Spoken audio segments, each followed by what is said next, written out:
Ogie Alcacid. Nadulas at ibinuking si Kim na panalong-panalo sa pag-ibig.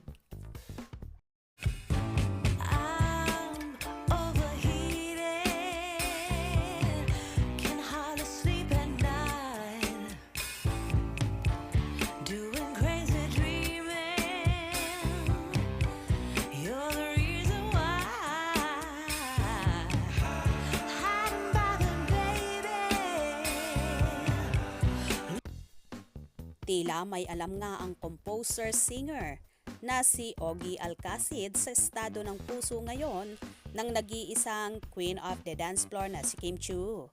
Sa afternoon show na It's Showtime at sa segment na Karaoke Kids, nanalo nga ang tandem ni Kim at Ogie kung saan sila ang magkapares. Tuwang-tuwa naman ang dalawa at dito nga sinabi ni Ogie, panalo ka na nga sa pag-ibig, kung saan medyo hinampas siya ni Kimi. Kaya naman bigla-bigla ay nagsorry si Ogie. Tila nadulas naman ang singer-composer sa estado ng buhay pag-ibig ni Chinita Princess na hindi na nga maitatago pa. Panalo ka na nga sa pag-ibig, panalo. Ay, sorry. Grabe. Sa kakayahan nyo yan piling ko kaya nyo magbasa ng hieroglyphics.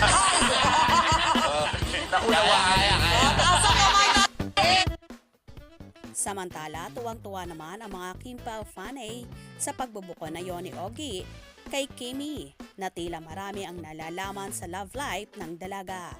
Posible nga bang sila na ng kanyang leading man at naliling sa kanya ngayong si Paolo Avellino?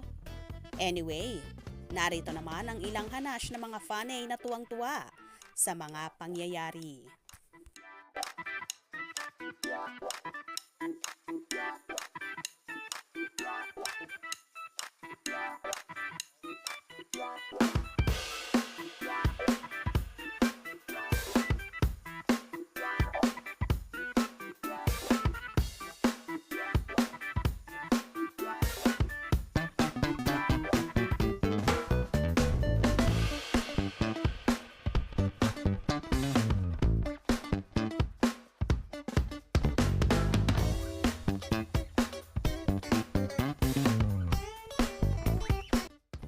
Well, tila nga hindi na makapagpigil ang mga co-host ni Chinita Princess na ibuking talaga ang totoong estado at buhay pag-ibig ng dalaga.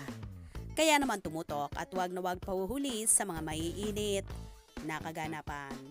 Anong inyong magiging reaksyon sa bidyong ito? Comment below.